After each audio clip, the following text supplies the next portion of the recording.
Hi, I just wanted to make a few quick overview comments on the first two units of the course now that we're into the second week and looking over information in the second unit, and also you're engaged in a discussion based on a reading Holy, Holy, Holy, which applies to the first part of the first unit. In the first unit, you get an overview of Christianity from its beginnings in the first century, and it takes you up into the 1500s and perhaps the early 1600s.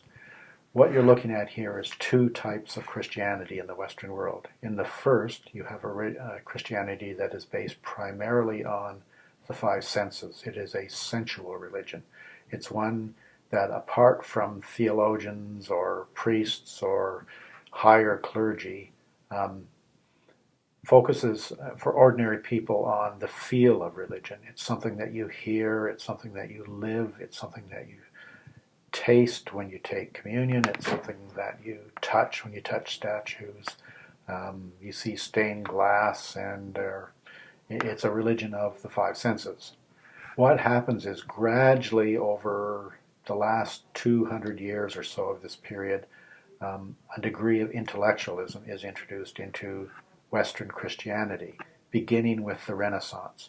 The Renaissance primarily is a cultural movement that looks at the gradual introduction of reading and intellectual thought into Western society, and religion is part of Western society. So by the end of this first part of this period, Christianity in the West gradually and slowly, and this goes on even after this period, becomes an intellectual pursuit. It becomes a religion that you touch and smell and feel, and becomes a religion that you read and listen to people explaining and you think about, particularly by reading the Bible or having the Bible explained to you by people who are experts in the Bible, who are trained and hired by local congregations of people to teach about the Bible. The formal date of this switch from this earlier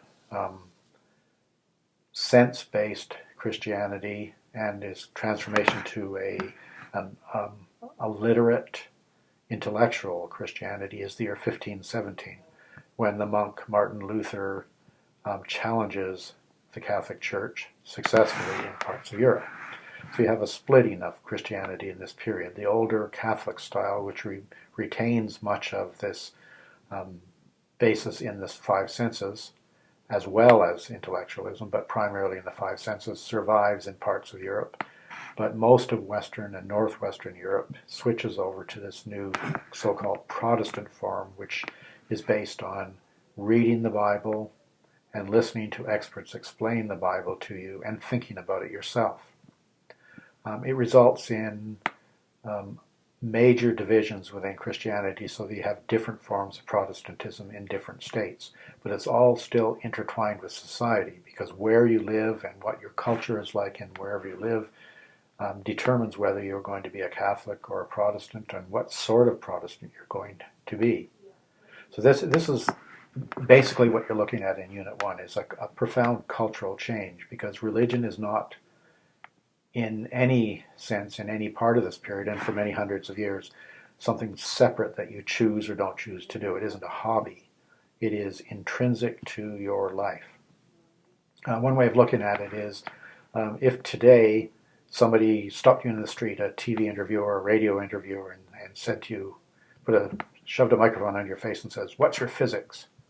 That question would be nonsense to you. You'd look at it and say, what do you mean, what's my physics?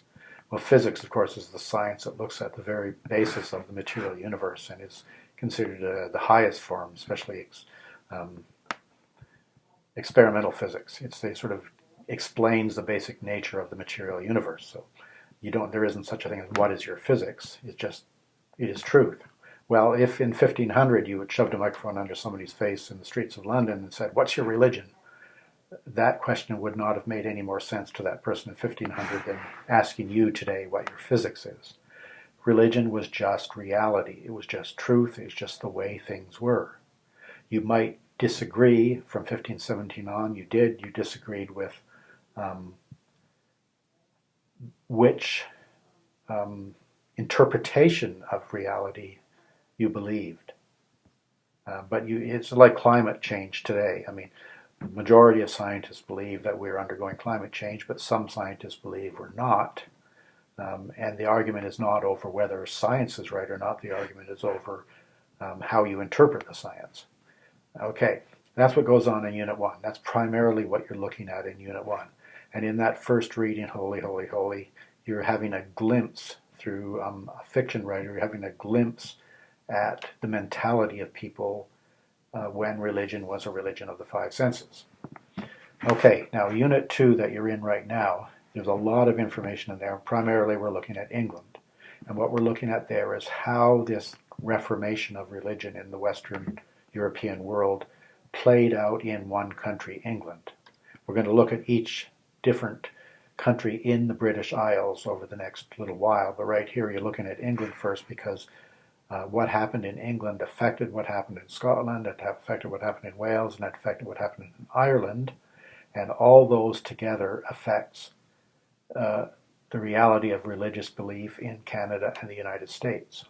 It doesn't affect Mexico. That's something that comes out of continental Europe because Mexico remains Catholic, and it comes out of the Catholic world, which has its own reformation. But right here we're looking at England first, and it's quite complicated what happens because you're upsetting a 1,500-year-old view of reality, and all sorts of different ideas are fighting with each other all throughout Western Europe in this period. And we're looking at how it occurs within one place, England.